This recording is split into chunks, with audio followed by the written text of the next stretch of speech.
Technology, Science, space, environment, people. places. It's all totally awesome.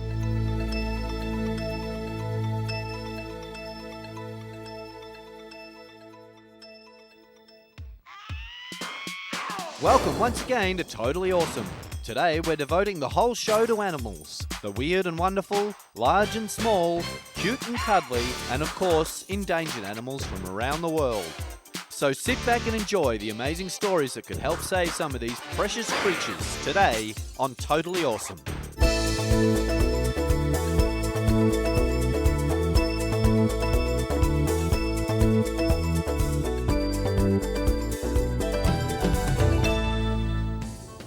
Not far from the centre of a major city, this reserve has become a nursery for the water vole.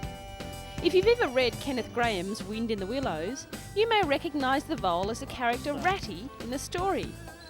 The tiny mammal was once numbered in the hundreds of millions across the UK.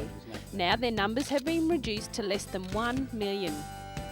Well, in a last-ditched attempt to save the water vole, more than 200 are being released onto a suburban wetland reserve, where it's hoped they'll go forth and multiply. A team of conservationists have come together and with the help of £10,000 in funds have embarked on a project to save the vole. They are slowly releasing about 100 of the furry creatures onto the wetland in the largest reintroduction scheme ever attempted with the species.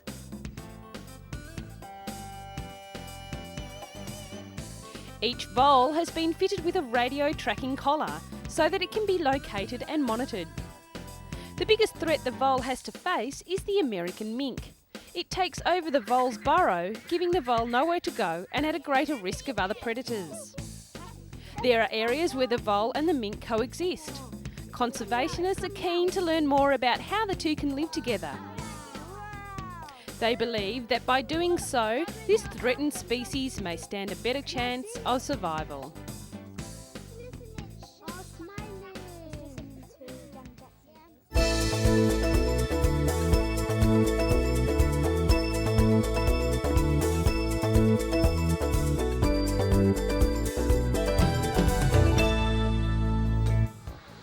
We promised cute. Take a look at this little girl. Tana, an African elephant, was born at the Berlin Zoo in May and has been attracting a huge audience ever since. Zookeepers were initially concerned that the calf's mother, 20-year-old Pori, might reject her firstborn. But according to zoo officials, the mother has become accustomed to the new situation and is doing a fine job in raising little Tana. Elephants are very sociable animals. It's hard to believe that this cute little one will be that big and heavy one day. Unfortunately, the African elephant is on the endangered species list, mainly due to the ivory trade. Ivory comes from the elephant's tusks and has been made into jewellery, fishing hooks and knife handles, among other things. The government has banned the trading of ivory. However, there is always someone willing to buy products and poachers go to work to supply goods. While little Tana is safe here with her mother, under the watchful eye of zookeepers, it's the plight of her species that should be catching the crowd's attention. Hopefully, the awareness she is bringing will be enough to change people's attitudes. It must have been a busy day for the storks, because on the same day Tana was born, so was Alban, a male dwarf hippopotamus. After being pregnant for 173 days, his 13-year-old mother, Aeanis, gave birth to the 2-kilogram baby. Alban has since gained about half a kilogram each day. Dwarf hippopotami, whose natural home is the forests of West Africa, are also a rare and endangered species due to the destruction of its habitat. Fortunately, there are a number of natural parks on the Ivory Coast and Guinea where the hippo enjoys protection. The dwarf or pygmy hippo has some unique features, like the fact that it can close its nose and ears underwater. He is a water dweller and in the sun loses water through the skin very quickly, about 5 times as fast as humans. The little hippos are very shy animals, preferring to live alone. By the time he is 5 months old, he will weigh 10 times as much as he did when he was born. That sure makes him a bouncing baby boy.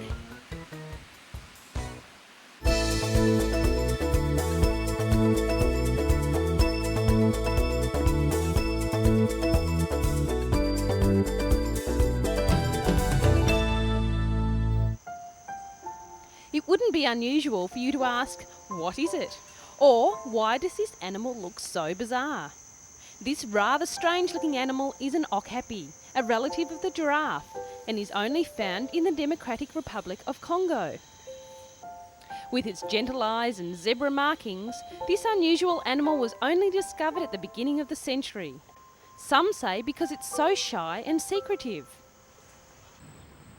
A wildlife reserve which spreads out for almost 14,000 square kilometres and named after the okapi was established in 1992 to try and protect the natural riches in the forest. With a population of around 30,000 animals, this is the last remaining natural habitat for the okapis in the world. For years there's been a breeding station for captive okapis here at Epaloo. They live in large shady enclosures fed by the local Bambuti pygmies. The breeding program has been put on hold until the war in the area comes to an end. The pygmies trek daily to the nearby forest to collect a variety of leaves for the okapis. These are then washed and hung on the line. It's an exercise that's repeated twice a day. According to park officials, before the Congo Wars began in 1996, the main problem in the park was the poaching of elephants for their ivory and other small animals for food. Now there's an even bigger problem with the discovery of Colombo tantalite, or coltane. Coltane is a type of ore.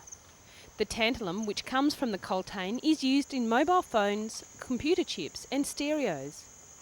Earlier this year, the park was invaded by thousands of illegal miners seeking fortunes. To try and solve the invasion, the park officials asked the rebel armies in the area to help protect the rare flora and fauna of the park. The rebels offered to train and arm rangers to patrol the park, but with less than 60 trained and not very well equipped guards to protect the massive areas of the park reserve, there's still little that the Wildlife Authority in Epaloo can do to prevent the poaching. And it's not only the soldiers poaching for bushmeat and ivory who are killing the animals. The miners who flooded into the forest last year also need to eat, adding to the guards' problems.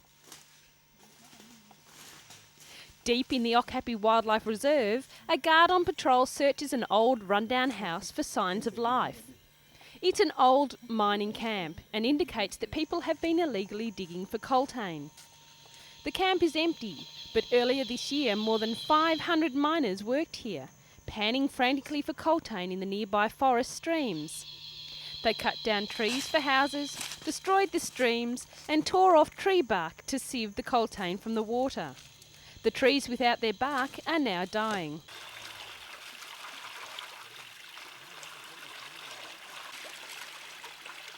Further on, a patrol finds a group of miners quietly at work. These are local farmers hoping for quick riches. Caught by the guards, their equipment is confiscated and they're led off to jail at the Wildlife Reserve headquarters. According to the rangers, the patrols are helping to curb the destruction of the huge forest.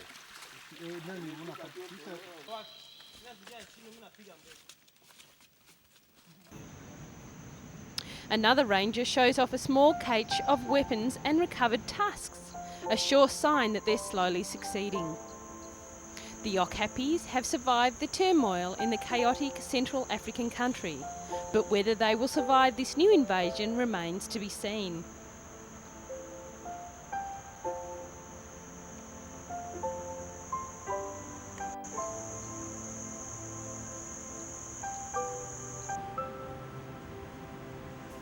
From the air, the forest appears to extend largely untouched as far as the eye can see.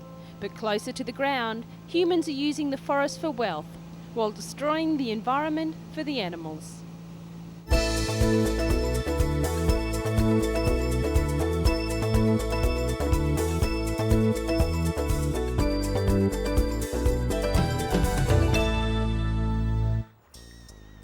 Here Here at the London Zoo, an international campaign is on to save one of the most mystical and mysterious creatures of the oceans, the seahorse.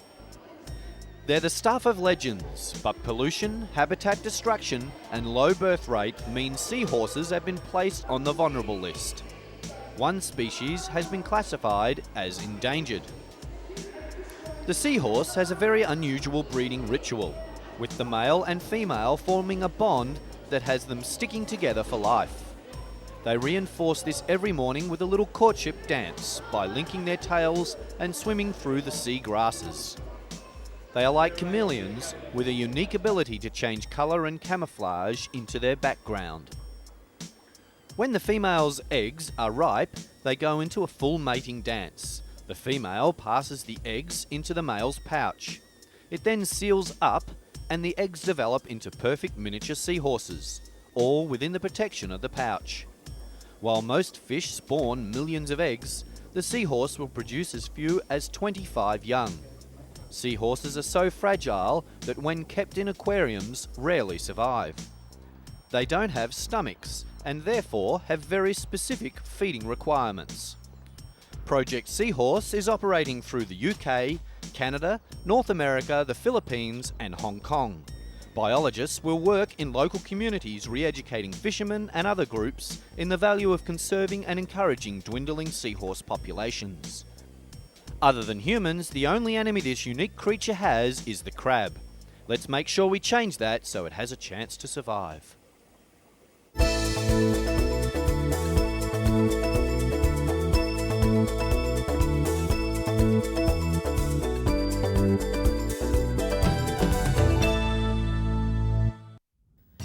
It's a beautiful, crisp morning and the trainers are out for their morning exercise.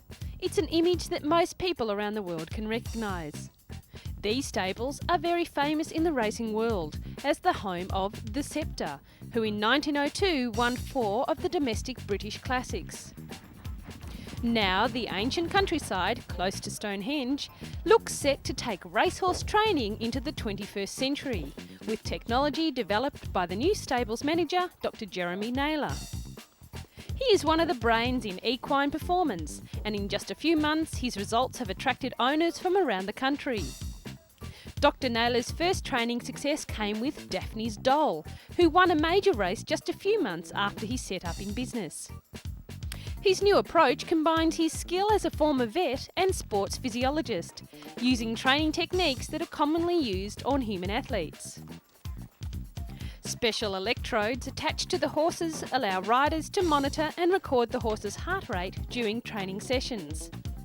Analysis of the heart rate response and blood samples taken immediately afterwards is downloaded onto a computer, allowing the doctor to assess how the horse's heart and muscles are performing and modify the training sessions accordingly.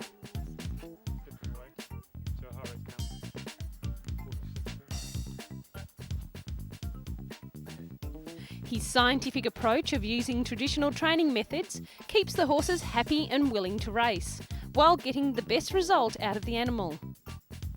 Dr. Naylor's methods could help produce a rival to Sceptre, who was regarded by many as the greatest racehorse of all time.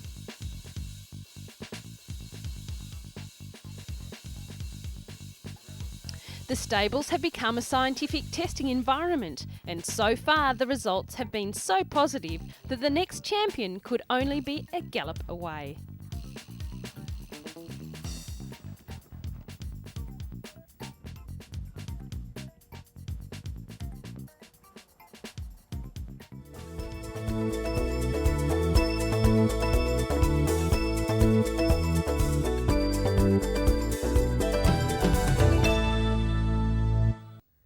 Still on a horsey theme, maybe these young guys could be the next champions. They are the first test tube foals born in Europe, using a technique that could be used to produce genetically modified horses. The 2 foals were born as part of a program designed to produce champion show jumping, dressage and eventing horses. They were created by a revolutionary technique where a single sperm is artificially fused with an egg and monitored for 11 days before being placed into a surrogate mother. It is the first time ever that horse embryos have been kept alive so long in the laboratory. Professor Twink Allen of the Equine Fertility Unit says the program could have a variety of benefits. He says that in addition to being able to breed better horses quickly for the top athletes, he can foresee a day when scientists can identify bad genes that might cause disease and eliminate them. The work could help in the conservation of threatened species and make it easier to breed champions. The foals are set to change the sporting world. Whether it becomes acceptable is another question. Like it or not, this type of technology is here to stay.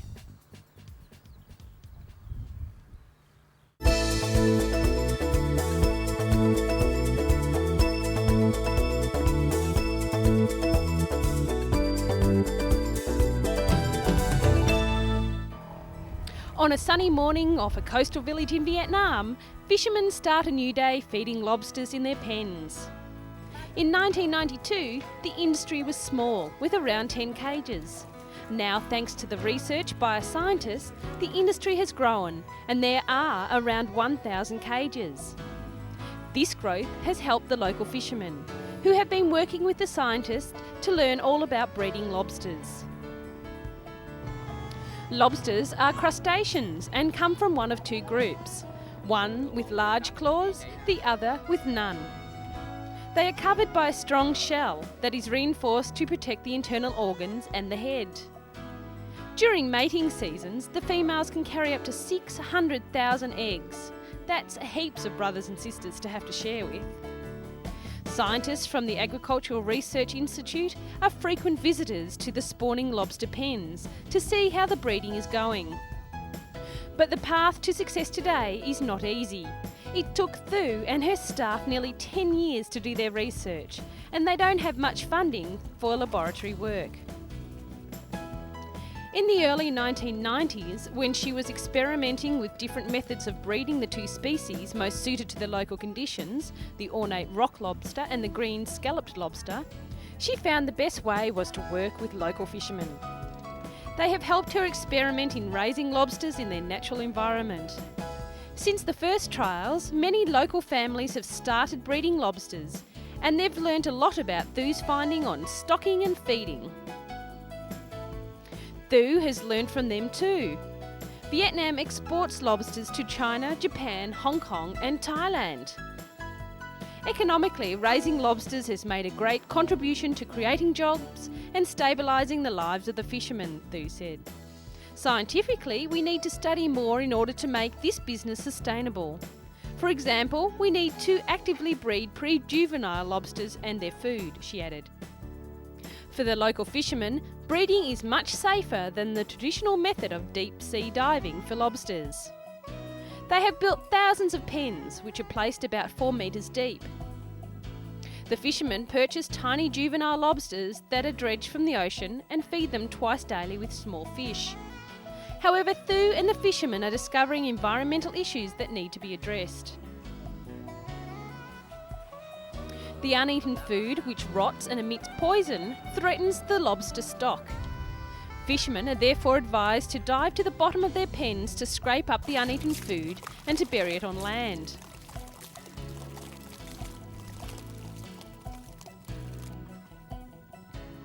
The new methods of breeding lobsters have brought big economical benefits to the coastal villages in Vietnam.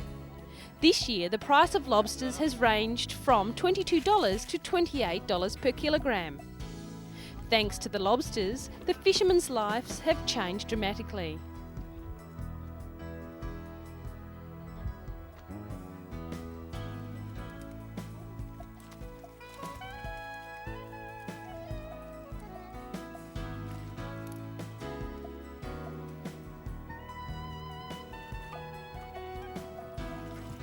The lobster is a popular and expensive dish in a restaurant.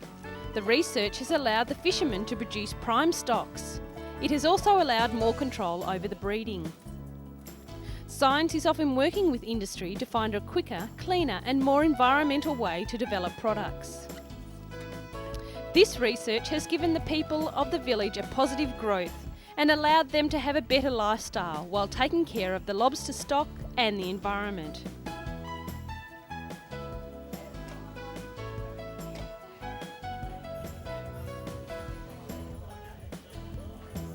This is science lending a huge helping hand to this little fishing town.